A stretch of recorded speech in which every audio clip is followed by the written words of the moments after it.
Good morning, everyone. What is systemic racism? Asks the National Post. There's broad national confusion about the topic. You know what's funny about this article? This article is a struggle session too, and it never defines systemic racism. Not once. The whole thing is a struggle session. It basically browbeats you into saying, "Oh, I guess it exists then." Here it is. Analysis. Yes. Systemic racism is a tough topic. Part of the problem is definitional about what the word racism means and how it can be systemic. Conversations get trapped in cycles of mutual incomprehension, with people literally not talking about the same thing and many ending up offended. Yeah, because it doesn't exist. It's made up. It's BS. Communist doublespeak. Back to this. This week, for example, Brenda Lucki, the RCMP commissioner, stated definitively to a parliamentary committee that systemic racism exists in the RCMP. When asked for an example, described an obstacle course test for officers biased in favor of tall people. And, quote, there are people in different cultures who may not be 6 feet, including there's not a lot of women that are 6 feet tall that would not be able to get through that type of test. Then she mentioned an aptitude test before deferring the question to a subordinate. Hey, Gail! That was the best part of that whole thing. Gail knows. Get Gail out here. Turn off the camera. We don't want people to understand what systemic racism is. Gail, only tell the people in this room. This is confidential. Okay. Moving on, or scrolling down. One way to think about racism is as a feeling of bias, scorn, or disgust at people of other races in general, or one in particular. It is a private malice, a personal, internal, subjective, psychological phenomenon. Racism, on its view, is an emotion, a sort of hatred. Man, that was a little journey, wasn't it? It took you lots of pictures in the mind, right? It said it's all right here. It's in you, right? Hatred. It's an emotion. You emote hatred with racism if you're a racist. I don't know, National Post. See what I mean? It's a struggle session, right? Canada's first ministers took this view in their statement on Thursday in response to anti-racism protests that, quote, hate has no place in Canada and will not be tolerated unless you're Gerald Butts and you tweet this. Is this not racist? The last time I tweeted this, or the last time I talked about this, I forgot to mention Rape Central, which is Alaska, right? Yeah, wow, right? That's racist. White Congo? Racist. It is very, very interesting to note that the powers that be, the Police Commissioner Lucki, Justin Trudeau, and his acolytes, right? The people who are riding his coattails all the way to, moving fees and all sorts of other lucrative job offers, can tweet something like this out, but Miss Lucki can't come up with one example of systemic racism in the RCMP, right? Where's the racism? Oh, those guys are the racists. Right, I understand now. It's very interesting. Hate has no place in Canada, but Gerald Butts, one of the principal secretaries of the Prime Minister Blackface, Prime Minister, I've dressed up in blackface so many times I can't remember. Right? It's beyond parody. The world has gone bonkers. This is not credible or reliable, and this struggle session is just crazy. It never defines the question of what is systemic racism. It just says, racism is hateful, and you're hateful. The statement pledged unanimous support, back to the National Post, for urgent progress on complex and long-standing issues. Which long-standing issues specifically? But the very next day, Prime Minister Justin Trudeau revealed disagreement behind the statement, saying he advocates a formal recognition of systemic racism in order to better address it. But there was not a consensus on this among provincial premiers. There's a broad national confusion about this concept. The suggestion that Canadian society is racist can sound insulting because if Canada is racist, then Canadians themselves must be racist and full of hate. Like, see? Struggle session. You, Canadian, are racist and full of hate. You must be. Ergo, right? Bubbles in my head. Okay, anyway, back to this. The sense of insult is an obstacle to understanding what systemic racism means. A claim about society blurs into a claim about an individual. Systemic racism can come across as an accusation. One way out of this mess is to get over oneself.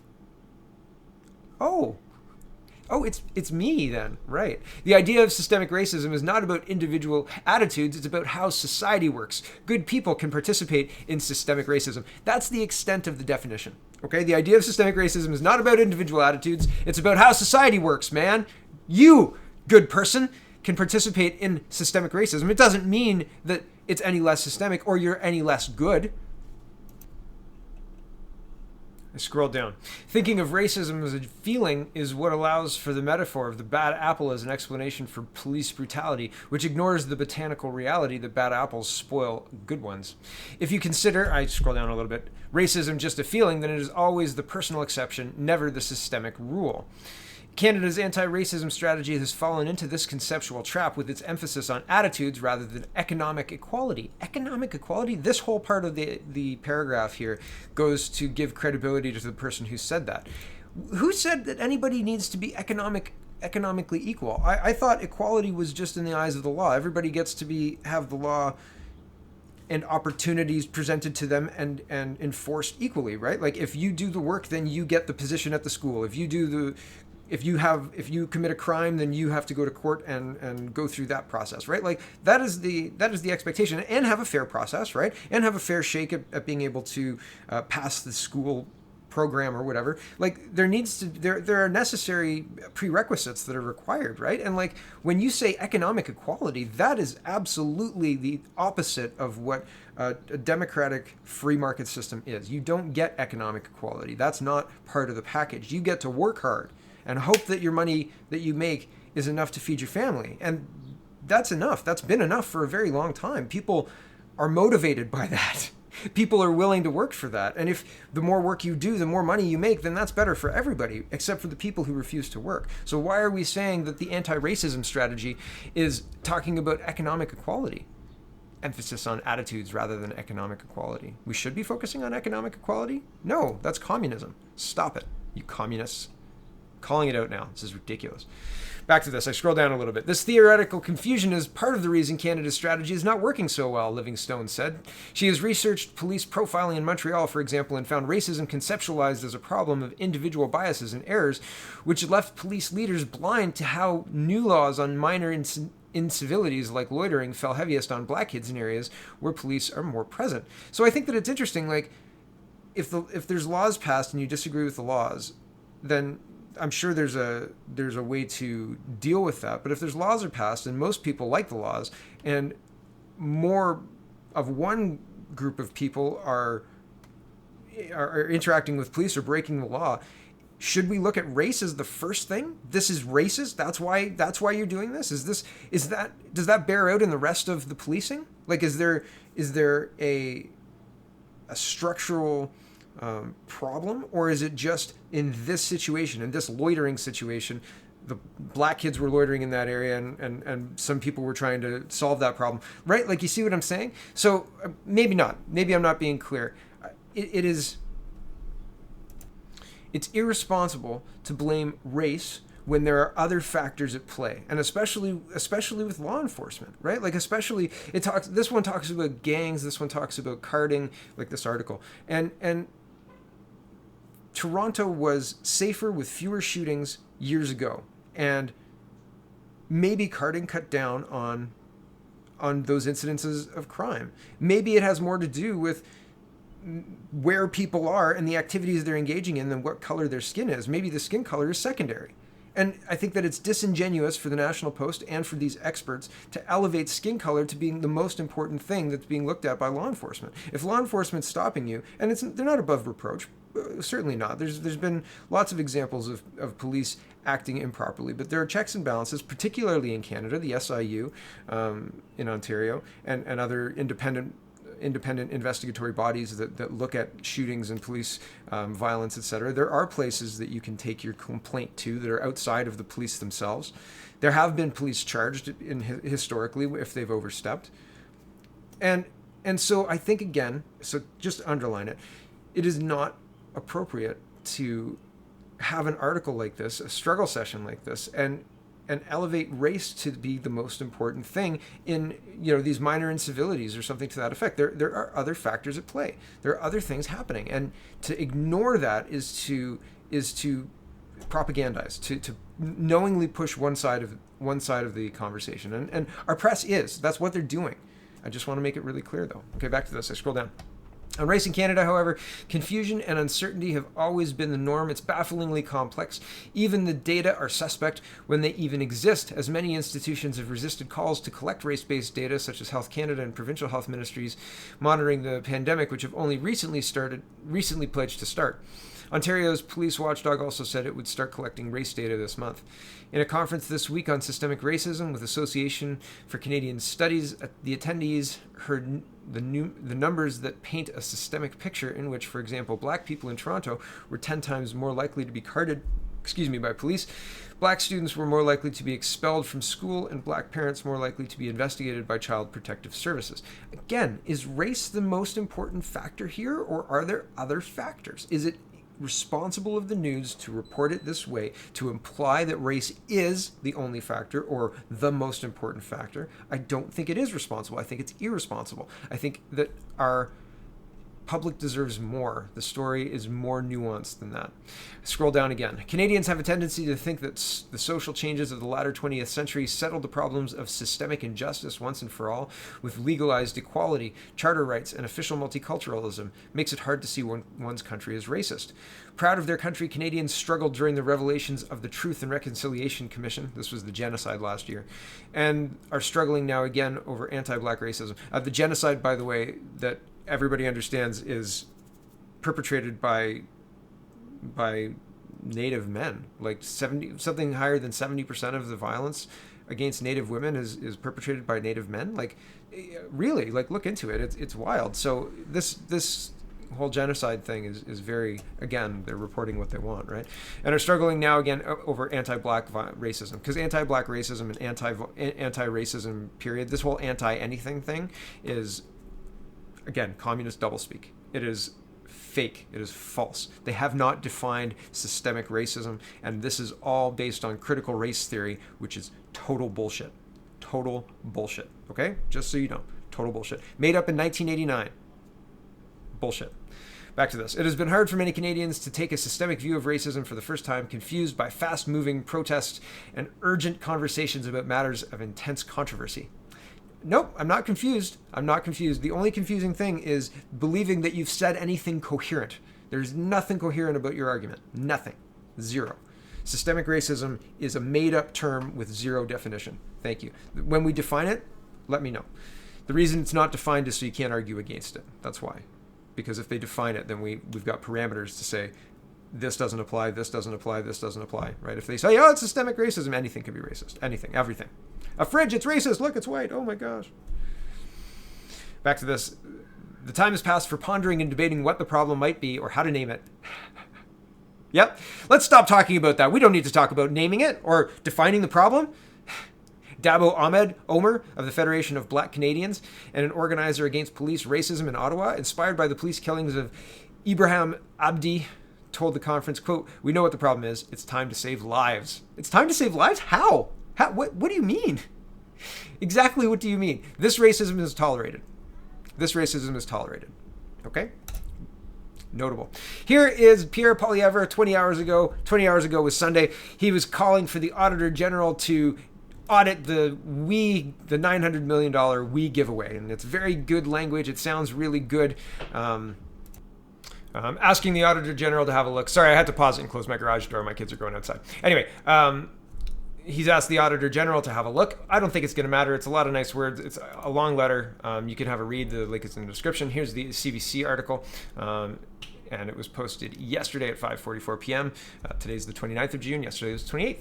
Conservatives ask Auditor General to probe outsourcing of $900 million student aid program. The federal Conservatives are calling for an investigation into the Liberal government's decision to have an international charity administer a $900 million program designed to help students during the COVID-19 pandemic. The request is contained in a letter sent to Auditor General Karen Hogan on Sunday, in which the Tories argue that outsourcing the Canada Student Service Grant to We Charity undermines Parliament's ability to monitor the aid program.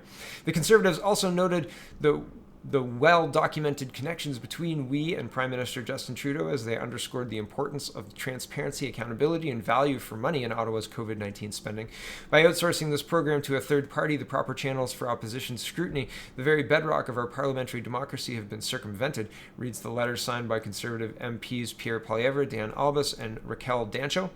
Indeed, it is your office that will provide the most legitimate, transparent examination of this program. The Auditor General's office did not immediately respond to requests for comment on Sunday. Eligible students can earn up to $5,000 for volunteer work with nonprofit organizations that are helping to cushion the impact of the pandemic. The program is supposed to place up to 20,000 students in volunteer positions between now and October. The Trudeau defended employing We to administer the program after conflict of interest concerns were raised last week. The Prime Minister attended several We events in the past with his wife, Sophie Gregory Trudeau, hosts one of its podcasts. The Prime Minister said the decision to use We was made by the non-partisan public service, not by him. Delivery of the grant program demanded an organization able to reach tens of thousands of students, he said. The Conservatives want Hogan to incorporate the study of We and the student aid program into her larger review of the government's pandemic-related spending, which is expected to be tabled in Parliament later this year. Direct federal spending on emergency and aid measures now stands at $174 billion, the government announced Friday, driven by a jump in the estimated cost of Canada Emergency Response Benefit to $80 billion. $80 billion! That's a lot of money. $80 billion. Whew. Expensive. Wait till we hit the trillions. I think we're already there. Here is why I think that this is a non-starter. The Auditor General in February, this was released by the National Post, Federal Auditor General says lack of funds leaving him with outdated technology, not enough people. In order to update his office's technology, Richard said that he will need an additional $10.8 million in funding from the Trudeau government. He currently manages an annual budget of roughly $88 million. Probably a lot of that is well, maybe not. I was going to say salary, but $88 million sounds like a lot for salary, especially considering he had to get rid of 14 people. So I don't know what the $88 million is for. Buildings, maybe? I don't know. That's an interesting. Is that yearly? How come he doesn't have $10 million to upgrade his technology? When you hear this, you're going to lose your mind. Like, this is crazy. Okay, here we go.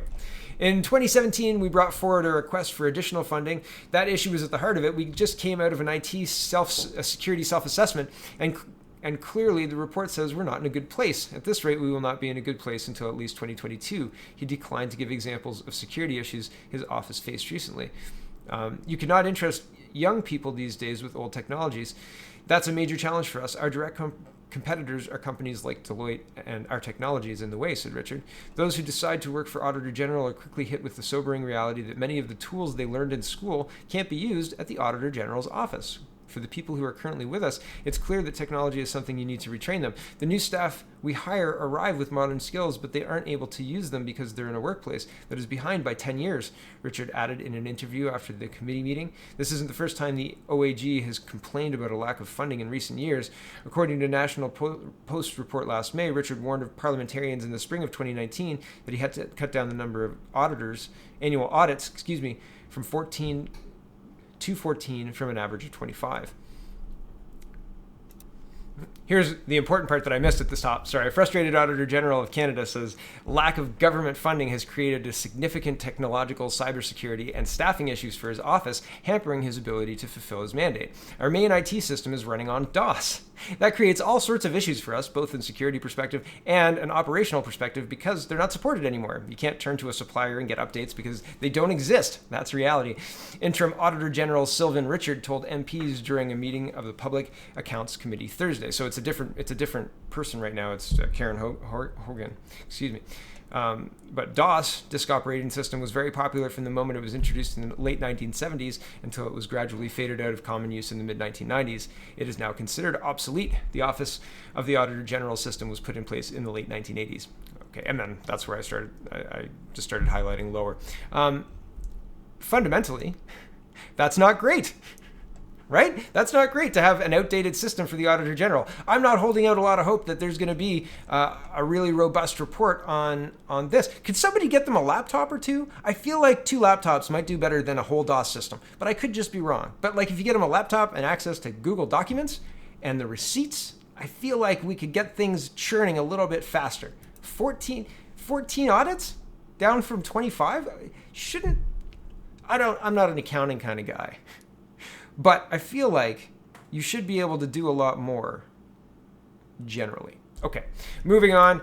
Here's an interesting case. This is interesting only because I feel like what he said was basically backed up by the Bible. And it wasn't a slur, it wasn't judgy, but he's being fired from the Edmonton Eskimos. Okay, CBC News is reporting. This is from yesterday. Edmonton Eskimos released player from CFL team for posting homophobic tweet. The Edmonton Eskimos have released wide receiver Kriston Jones, excuse me if I got that wrong, for a homophobic tweet he sent out on the same day as the global Pride celebrations. The swift action comes after Jones tweeted out his opposition to gay and lesbian relationships on Saturday as people across the world celebrated Global Pride Day. Man, quote, man ain't supposed to be with a man, a woman is not supposed to be with another woman, he wrote. The tweet was quickly condemned as hateful by people on Twitter, but Jones initially stood by his comment, sending out more than 50 tweets responding to his detractors over 5 hours on Saturday night. Quote, I stand on what I say, regret nothing, apologize to who, he wrote. In a follow-up tweet, Jones said he would never apologize, but minutes before the team announced he had been released from the roster, Jones sent out another tweet, quote, my words were deeply hurtful, painful, and served zero purpose. I added the struggle of a community to live a life free of opposition of any kind. I sincerely apologize, he said in a tweet on Sunday. So, again, and they go on to say how terrible the tweet was, and they condemn it. Oh, here it is. People responded to Jones' now deleted tweet, arguing that he used his public platform of more than 10,000 followers to disparage LGBTQ relationships in a way that contributes to discrimination. I scroll down. When former MLA Graham Sucha suggested Jones reach out to members of Alberta's LGBTQ community and offered contacts, Jones declined. Quote, I'm a black man in America. I'll figure it out, he tweeted in response. It's absolutely not about anyone trying to silence someone and be racist towards them. It's about shutting down homophobia, and his tweets were clearly homophobic. Okay, so intersectionality. In Canada these days, LGBTQ is more important than Black Lives Matter if you work for the the Edmonton Eskimos. Interesting, right? And he wasn't disparaging anybody specifically. Like, I mean, not to say this could be a Bible verse, but I think that's generally kind of the thrust of the Bible, isn't it? Like, yeah, no, I would be intrigued with how the Edmonton Eskimos released him. I'm wondering what his agent says about this, right? Like, it seems to me we're not allowed an opinion about anything, right? That if it goes against the woke culture, you're gonna get the woke mob after you, right? And if you stand by your statement, man, make them fire you, and then, right? You don't do this right after they fire you. Mea culpa after. I didn't know that Canada had a Canadian Parliamentary Black Caucus. I think this is an interesting thing. I found this. This article says the Google search terms for this one says the Canadian Black Caucus was founded in 2015. This is just it's not really about the Canadian Black Caucus. It names a lot of black parliamentarians, but it's a story about other things. So I just wanted to point that out. I thought that it was interesting. But this is CTV question period yesterday. Parliamentary Black Caucus Chair Greg Fergus told us earlier in the program the RCMP Commissioner Brenda Lucki deserves a second chance. Here, Indigenous activist Pam Palmer tells us why the Commissioner needs to step down. So division, right? Division. Here's the Parliamentary Black Caucus. And here it says they were established in 2015. I just never heard of it, so I thought maybe you hadn't heard of it either, and I thought I'd tell you. And man, I don't know why I thought of this morning, but I thought I'm going to end my show with Jackie Chan. I'm not going to show this clip, but this is one of my favorite parts of the first Rush Hour. Rush Hour was one of my favorite movies when I was like 22 or something like that, 25 maybe. And this is one of the funniest scenes. It just makes me laugh. The whole war, what is it good for? And he's trying to say y'all. Is this racist now? Because I don't know. It's got Chris Tucker and Jackie Chan, and they're saying y'all, and it's the funniest thing I saw this morning. Okay, thanks for watching, everybody. Check out CanadaPoly.com, check out CanadaReport.co, and check out SpeakingMoistly.co, and have a wonderful, wonderful day. It's Monday. I know it's Monday, but it's the beginning of summer, so enjoy.